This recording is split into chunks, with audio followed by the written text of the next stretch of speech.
In the aftermath of the devastating revelations, the future had seemed bleak and uncertain, but as the dust settled, I found myself standing on the precipice of a new beginning, one that promised a glimmer of hope amidst the darkness. Ethan, bless his heart, had slowly begun to emerge from the shadows of his grief, his once vibrant spirit gradually rekindling with the support of family and professional help. It had been a long and arduous journey, filled with setbacks and moments of utter despair, but with each passing day, I could see the light returning to his eyes.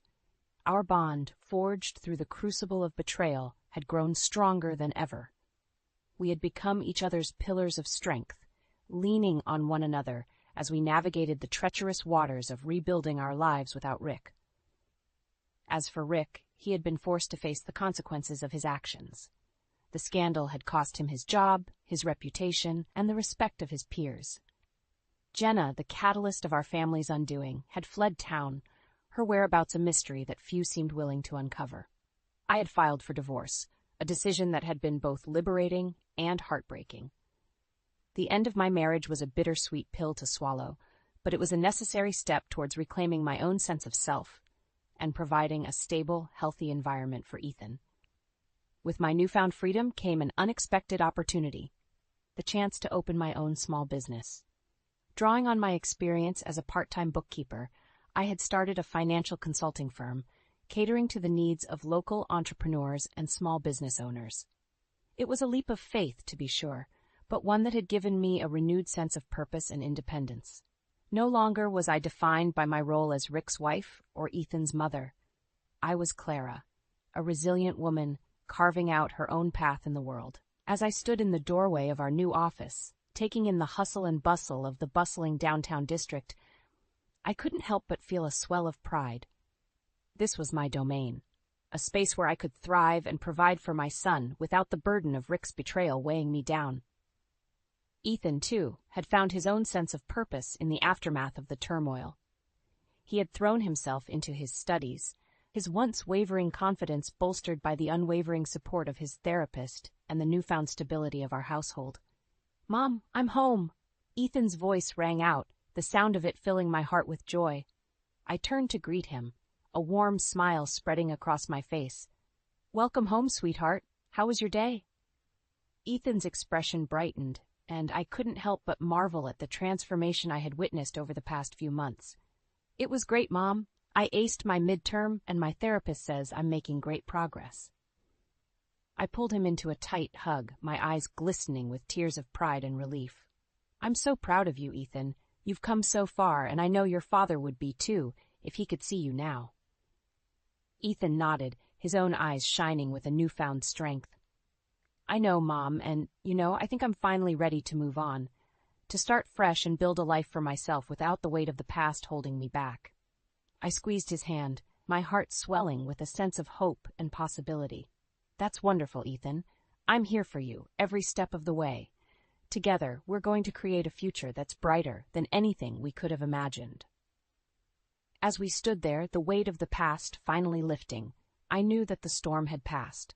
In its wake, a new dawn had risen, one that promised a second chance, not just for Ethan, but for all of us. The next few days were a blur of stunned silence and simmering rage.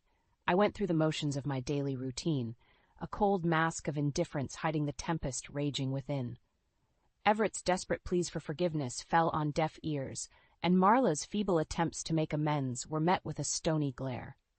I had made it abundantly clear that I wanted nothing to do with either of them, but they refused to leave my house. Everett insisted we could work through this while Marla begged for my forgiveness, claiming it was all a terrible mistake. Their excuses only fueled the fire of my resentment. One evening, as I sat alone in the living room, Everett approached me, his eyes red-rimmed from crying. "Lila, please, we need to talk about this. I love you, and I know you still love me. We can fix this, I promise." I held up a hand, silencing him. "Save it, Everett. The only thing we need to discuss is when you and Marla are moving out. This marriage is over." "But Lila, he began, only to be cut off again. "There's nothing left to say," I said, my voice cold and detached. "You betrayed me, Everett. You betrayed our marriage, and I will never forgive you for that." Everett opened his mouth, then closed it, defeat evident in his posture.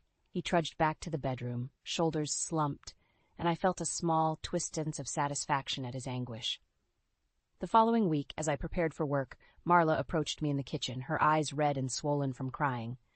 "Lila, please, can we talk? I know what I did was wrong, and I'm so sorry. I never meant to hurt you. Please just let me explain." I turned to face her, my expression impassive. "There's nothing to explain, Marla. You slept with my husband. That's all the explanation I need." Marla's lower lip trembled, and she reached out a hand, only to have me recoil from her touch. "Leela, I'm begging you. Please forgive me. I love you. You're my sister, and I—" "Don't you dare say you love me," I hissed, my eyes narrowing. "If you loved me, you wouldn't have betrayed me like this. You're dead to me, Marla. Both you and Everett." Marla's face crumpled, and she fled the room in tears. I watched her go, feeling no remorse, only a cold, calculating sense of satisfaction. They would pay for what they had done, and I would make sure of it. Over the next few weeks, I continued to play the part of the dutiful wife and sister, even as I secretly gathered evidence of their affair. I recorded their whispered conversations, saved incriminating text messages, and meticulously documented every interaction. I needed to build an ironclad case against them, one that would ensure their downfall. As I sat in my car, reviewing the latest footage I had captured, a plan began to take shape in my mind. I would expose their betrayal at Everett's upcoming promotion party, in front of all our friends and family. The humiliation would be complete, and they would be left with nowhere to hide. A grim smile tugged at the corners of my lips. Revenge would be mine. As I sat in my car, reviewing the latest footage I had captured of Everett and Marla's betrayal, a plan began to take shape in my mind. I knew I couldn't confront them directly. They would only deny and deflect, further infuriating me. No, I needed to take a more calculated approach. That's when it hit me. Theo, Marla's ex-boyfriend. He had been hurt by her as well, and I knew he still harbored feelings of resentment and a desire for closure. Perhaps he could be the key to my revenge. I quickly dialed Theo's number, my heart racing with anticipation. After a few rings, he answered, his voice cautious. "Lila, what's going on?" "Theo, I need your help," I said, cutting straight to the chase. "It's about Marla and Everett." Theo was silent for a moment, then let out a frustrated sigh. I figured as much. What did they do this time? I took a deep breath, steeling myself. "They're having an affair, Theo. Everett and Marla are sleeping together behind my back." The line went quiet, save for the sound of Theo's sharp intake of breath. When he finally spoke, his voice was laced with disbelief and anger. "Are you serious? That snake Everett and that lying bitch Marla?" He paused, then continued, his voice lowering to a growl. "I knew she was trouble, but this is a whole new level of betrayal." "I know," I said, my grip tightening on the phone, "and I need your help to make them pay for what they've done." "You've got it," Theo replied without hesitation. "What do you have in mind?" I outlined my plan, explaining how I had been secretly gathering evidence and how I intended to expose their affair at Everett's upcoming promotion party. Theo listened intently, his anger simmering. "That's genius, Lila," he said, a hint of admiration in his voice. "I'm in. Anything to bring those two backstabbers down." "Good," I said, a chill running down my spine. "Then let's get to work." Over the next few weeks, Theo and I meticulously planned our revenge. We pored over the evidence I had collected, refining our strategy and ensuring every detail was in place. Theo's technical expertise proved invaluable, and together we crafted a devastating video that would expose Everett and Marla's betrayal for all to see. As the day of the promotion party drew near, the anticipation and nervousness grew. I knew this was a risky move, but I was determined to see it through. Everett and Marla had to be held accountable for their actions, and I would stop at nothing to ensure they faced the consequences. The night of the party, I arrived with Theo by my side, my heart pounding in my chest. Everett and Marla were already there, blissfully unaware of the trap that was about to be sprung. As the guests gathered and the festivities began, Theo and I exchanged a silent nod, signaling it was time. Taking a deep breath, I stepped forward, a cold smile on my lips. "Excuse me, everyone. I have a special announcement to make." All eyes turned to me, and I could see the confusion and curiosity on Everett and Marla's faces. This was it, The moment of reckoning had arrived. "Tonight, we're here to celebrate Everett's promotion," I began, my voice clear and unwavering. "But there's something else I need to share with all of you." I paused, savoring the rising tension in the room. "Everett and Marla have been having an affair, and I have the proof to show you all." As the words left my lips, the room erupted into a cacophony of shocked gasps and murmurs. Everett and Marla's faces drained of color, their eyes wide with panic and disbelief. I savored the look of sheer terror on their faces, knowing that their carefully guarded secret was about to be exposed. Theo stepped forward, his expression solemn. "Ladies and gentlemen, I'm afraid Lila is telling the truth. We have concrete evidence of Everett and Marla's affair." He gestured to the large screen set up at the back of the room, and before anyone could react, the incriminating video began to play. It was a meticulously edited compilation of footage I had captured, intimate moments, whispered conversations, and damning text messages that left no doubt as to the nature of their relationship. The room erupted into a cacophony of outraged gasps and murmurs as the video unfolded. I watched, my face expressionless, as Everett and Marla's betrayal played out for all to see. Tears streamed down Marla's face, and Everett looked as if he might be sick. When the video finally ended, the silence in the room was deafening. Everyone, including our closest friends and family, stared at the two betrayers with a mixture of shock, disgust, and pity. Theo stepped forward once more, his voice cutting through the tension. "Lila has decided to end her marriage to Everett, and she has my full support in this matter. As for Marla, I'm done. I want nothing more to do with you." Marla let out a strangled sob, her eyes darting around the room, desperate for some kind of support. But no one came to her defense. They had all seen the evidence, and they knew the truth.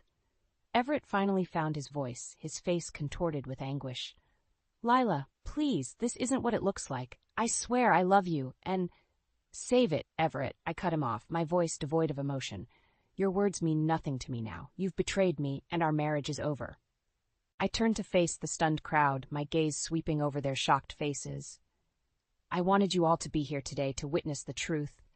Everett and Marla's affair is a betrayal not just of me, but of all of you. They've been lying to us all, and I refuse to let them get away with it." Marla let out a wail of despair, burying her face in her hands. Everett reached for me, but I recoiled, my eyes narrowing.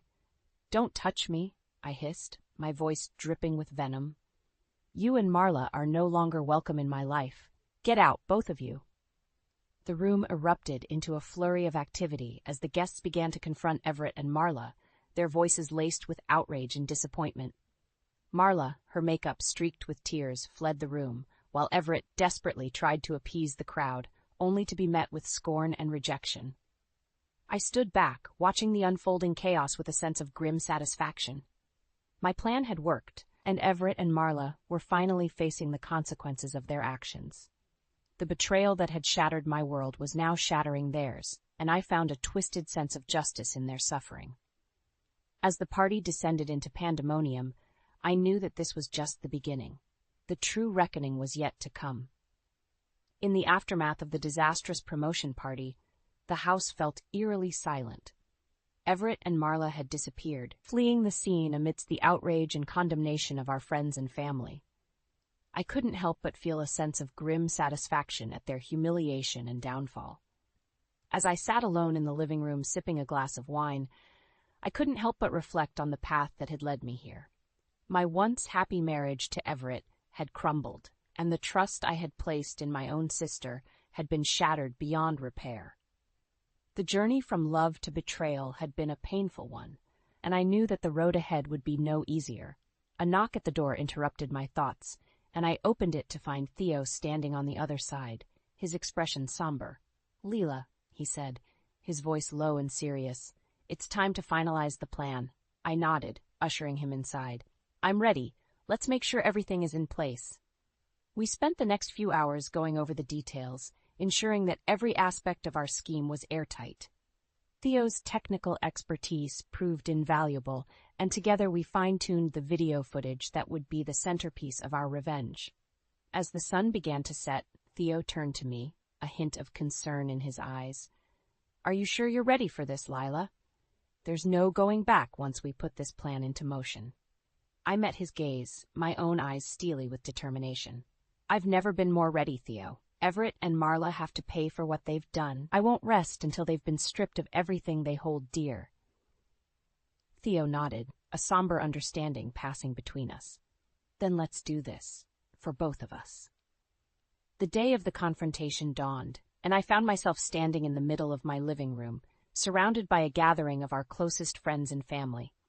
Everett and Marla had been summoned under the pretense of a family emergency, and I knew they would soon be arriving, unaware of the trap that awaited them. As the minutes ticked by, I felt my heart racing, a mixture of anticipation and trepidation coursing through me. This was it, the moment of reckoning. Everett and Marla's betrayal would be laid bare for all to see, and there would be no escape for them. When the doorbell finally rang, I took a deep breath and opened the door, schooling my features into a mask of calm concern. Everett, Marla, thank you both for coming. Please, come in. They entered hesitantly, their eyes darting around the room, clearly sensing that something was amiss. Everett reached for my hand, but I pulled away, my expression hardening. Lila, what's going on? He asked, his voice laced with uncertainty. I stepped back, my gaze sweeping over the gathered crowd. Everett, Marla, we're all here today because we have something very important to discuss. Marla's eyes widened, and she began to tremble, her face draining of color. Lila, what are you talking about? I held up a hand, silencing her. I think it's time we all heard the truth, don't you? Everett opened his mouth to speak, but before he could utter a word, Theo stepped forward, a grim expression on his face. The truth is, he said, his voice clear and unwavering, that Everett and Marla have been having an affair, and we have the evidence to prove it. The room erupted into gasps and murmurs, and Everett and Marla's faces crumpled with a mixture of fear and desperation. This was it. The moment of reckoning had arrived. As Theo's words echoed through the room, the atmosphere erupted into a frenzy of shocked gasps and murmurs. Everett and Marla stood frozen, their faces a mask of pure terror, as the gathered crowd turned their accusing stares upon them. I stepped forward, my expression unwavering. It's time for the truth to be told. Everett and Marla have been betraying all of us, and I have the evidence to prove it.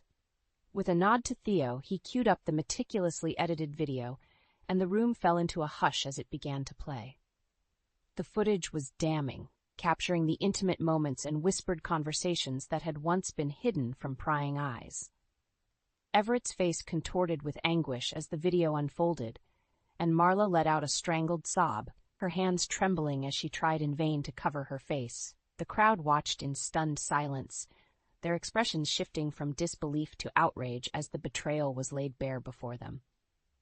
When the video finally came to an end, the room erupted into a cacophony of outraged voices, each one more condemning than the last. How could you do this to your own sister? Everett, you bastard! How could you betray Lila like this? Marla, you're a disgrace. I never want to see your face again. Everett tried to speak, his voice desperate and pleading. Please, everyone, let me explain. It wasn't what it looked like, I swear. But his words fell on deaf ears, drowned out by the wave of fury and condemnation that crashed over him and Marla. Theo stepped forward, his gaze cold and unforgiving. Save it, Everett. There's nothing you can say that will excuse your betrayal. Lila deserves so much better than the two of you. Marla let out a wail of anguish, her eyes darting around the room in search of someone, anyone, who might come to her defense. But the once familiar faces were now twisted with disgust and contempt, and she realized that she had lost everything. Everett reached for me, his eyes desperate. Layla, please, you have to believe me. I love you, and I never meant to hurt you. We can work this out, I promise. I recoiled from his touch, my expression hardening. It's too late for that, Everett. You and Marla have destroyed any chance of us ever being a family again. This marriage is over, and I want you both out of my life. Theo stepped forward, his voice firm and unyielding. Lila and I have decided that the best course of action is for you both to leave town immediately. If you don't, we'll be forced to take legal action. Everett's face crumpled, and Marla let out a strangled sob, the weight of their betrayal finally sinking in. They had been stripped of everything, their reputations, their relationships, and their sense of belonging. The consequences of their actions had come crashing down upon them, and they had nowhere left to turn. As they shuffled out of the room, heads bowed in defeat, I felt a strange sense of satisfaction wash over me. Justice had been served, and the betrayers had been brought to their knees. Now, it was time to start rebuilding my life, free from the shadow of their deceit. The aftermath of the confrontation was nothing short of chaotic. As Everett and Marla slunk out of the room, their faces etched with a mixture of shame and desperation, the gathered crowd erupted into a frenzy of condemnation and outrage. Everett tried in vain to offer up empty apologies, his voice trembling with desperation. "Please, everyone, you have to understand. Lila, I love you, and this wasn't." "Save it, Everett." I cut him off, my voice dripping with venom. "Your words mean nothing to me now. You've betrayed our marriage, and I want you out of my life." Marla cowered behind Everett, her eyes downcast, as our family and friends unleashed a torrent of vitriol upon them. Accusations of selfishness, betrayal, and complete moral bankruptcy filled the air, leaving Everett and Marla reeling. "How could you do this to your own sister?" my mother cried, her face contorted with disgust. "Marla, I'm ashamed to call you my daughter." Everett tried to plead his case, but his words were drowned out by the cacophony of outrage. Theo stepped forward, his expression hardening. "That's enough," he said, his voice cutting through the din. "Lila and I have already made it clear that we want you both out of our lives. If you don't leave town immediately, we'll be forced to take legal action." Everett opened his mouth to protest, but one look at the crowd's unwavering hostility seemed to sap the fight right out of him. Defeated, he grabbed Marla's arm and dragged her towards the door, their hasty retreat only fueling the crowd's scorn. As they disappeared from view, the room fell into a stunned silence, the weight of what had just transpired settling over us all. I stood there, my gaze fixed on the empty doorway, a strange sense of relief mingling with the lingering ache of betrayal. Slowly, one by one, our friends and family members approached me, offering words of comfort and support. Theo stood by my side, a silent pillar of strength, as I accepted their condolences with a heavy heart. "Lila, we're so sorry you had to go through this," my best friend Sarah said, her eyes filled with empathy. "You deserve so much better than those two backstabbers." I managed a weary nod, my voice thick with emotion. "Thank you, Sarah. I can't believe this happened. I trusted them, and they betrayed me in the worst way possible." Sarah pulled me into a tight hug, her grip reassuring. "I know, honey, but you're not alone. We're all here for you, and we'll make sure Everett and Marla pay for what they've done." As Sarah's words washed over me, I felt a renewed sense of determination take root within me. Everett and Marla may have broken my heart, but they wouldn't break my spirit. I would emerge from this darkness stronger and more resilient than ever before. With a deep breath, I pulled away from Sarah's embrace, my gaze sweeping over the concerned faces of my loved ones. "Thank you, all of you. I know this has been a difficult and traumatic experience, but I promise you, I'm going to be all right." A chorus of murmurs and nods greeted my declaration, and I felt a weight lifting from my shoulders. I may have lost my marriage and my sister, but I had gained something far more valuable: the unwavering support of those who truly cared about me. As the crowd began to disperse, I caught Theo's eye, and a silent understanding passed between us. Together, we would move forward, leaving the betrayers behind to face the consequences of their actions. In the weeks that followed the explosive confrontation, I found myself navigating a new and unfamiliar landscape. The divorce proceedings with Everett were swift and merciless, fueled by my unwavering determination to sever all ties with him and Marla. As I sat across the table from Everett's lawyer, my gaze unwavering, I knew that this was the final chapter in a book that had once held the promise of a happy ever after. The man I had once loved was now a stranger, a shadow of his former self, and I felt no remorse in cutting him out of my life. "The terms of the divorce are simple," I stated, my voice cool and detached. "I want full ownership of the house, the car, and any shared assets. Everett gets nothing." Everett's lawyer opened his mouth to protest, but I held up a hand, silencing him. "Don't bother," I said, my eyes narrowing. "Everett betrayed me in the worst possible way. He doesn't deserve a single penny." The lawyer glanced at Everett, who sat slumped in his chair, his face a mask of resignation. With a reluctant nod, he conceded to my demands, and I felt a small measure of satisfaction at the defeat etched on Everett's features. As I signed the final papers, I couldn't help but reflect on the journey that had led me here. The once vibrant and thriving marriage I had shared with Everett had been reduced to ashes, and the trust I had placed in my sister had been shattered beyond repair. But as I stepped out of the courthouse, I felt a renewed sense of purpose. This was not the end, but the beginning of a new chapter, one where I would reclaim my life and find happiness on my own terms. In the months that followed, I threw myself into work, pouring my energy and passion into my marketing career. The familiar routine provided a sense of stability and comfort, and I found solace in the satisfaction of a job well done. Slowly but surely, I began to rebuild my social circle, reconnecting with old friends and forging new connections. Theo, who had stood by my side through the entire ordeal, became a constant presence in my life, offering a shoulder to lean on and a listening ear when the weight of the past threatened to overwhelm me. One evening, as we sat on my balcony, sipping glasses of wine, Theo turned to me, his expression thoughtful. "Leela, I know the past few months have been hell for you, but I have to say you've handled it all with such strength and grace. I'm in awe of your resilience." I offered him a small smile, my gaze drifting to the twinkling lights of the city below. "Thank you, Theo. Honestly, I don't know if I could have gotten through this without you." Theo reached out, gently squeezing my hand. "You don't have to, Lila. I'm here for you, always, and I promise I'll do whatever it takes to help you move forward and find happiness again." His words resonated within me, and I felt a spark of hope ignite in my heart.